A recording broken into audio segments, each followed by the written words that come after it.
In the vast landscape of cinematic franchises, few have captured the imagination quite like Avatar, the groundbreaking series helmed by visionary director James Cameron. Now, another acclaimed filmmaker, James Wan, renowned for his work in horror with films like The Conjuring, has publicly expressed his eagerness to take on the challenge of directing future installments in the Avatar universe. This revelation comes amid ongoing discussions about the franchise's future, particularly as Cameron contemplates his long-term involvement after decades of dedication. Wan's interest was candidly shared in a conversation where he admitted, "I have not done Avatar. Yeah, if you could put a good one for me with James Cameron, I'd love to take a crack at that." This statement reflects a blend of humility and ambition, acknowledging Cameron's mastery while signaling Wan's readiness to step into such a monumental project.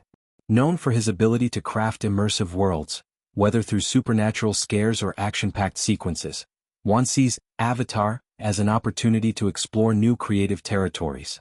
His directorial style, which often emphasizes visual effects, atmospheric tension and character-driven narratives, could bring a fresh perspective to the Pandora saga. However, the path to such a handover is far from straightforward. James Cameron, the architect behind Avatar's revolutionary success, has made it clear that he is not prepared to relinquish control entirely.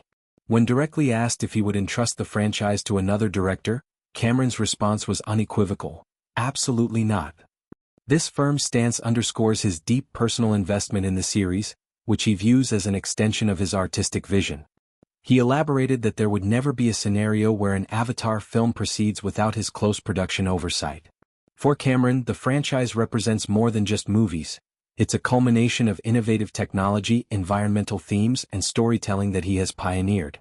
Cameron's reluctance stems from a threshold issue regarding how much of his life the project consumes. Having poured immense energy into it, he is mindful of maintaining balance. Yet he hasn't entirely closed the door on evolution. He indicated openness to stepping back if the upcoming Fire and Ash installment fails to meet box office expectations. This conditional flexibility suggests that performance metrics could influence his decisions, potentially paving the way for successors like Wan. Reflecting on his journey with Avatar, Cameron provided historical context. He revealed that the concept originated in 1995, though it wasn't pursued continuously. There was initial interest that year, but skepticism from industry peers led him to shelve the idea for a decade.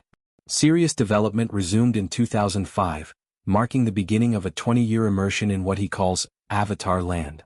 This timeline illustrates the patience and persistence required for such ambitious endeavors, from scripting to realizing groundbreaking visual effects. Wan's expression of interest is intriguing given his diverse filmography. Starting with low-budget horror like Saw, he transitioned to blockbusters including Aquaman and Furious 7. His knack for blending spectacle with emotional depth aligns with Avatar's epic scale and heartfelt storytelling.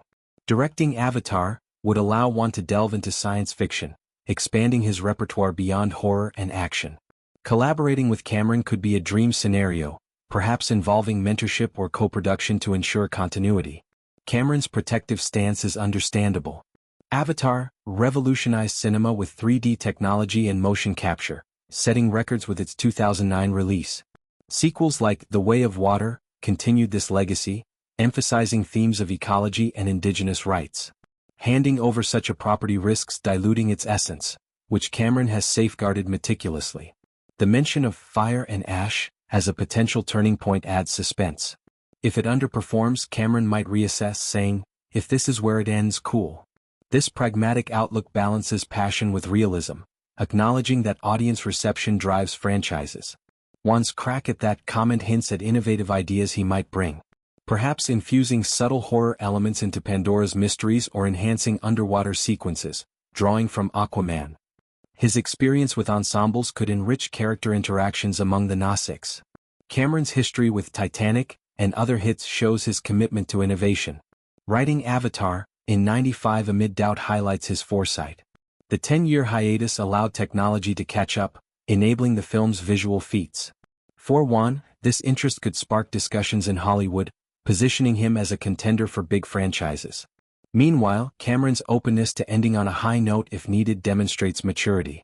This dialogue between directors illuminates the collaborative yet competitive nature of filmmaking. As Avatar evolves, whether under Cameron or a successor like Wan, its legacy of pushing boundaries endures.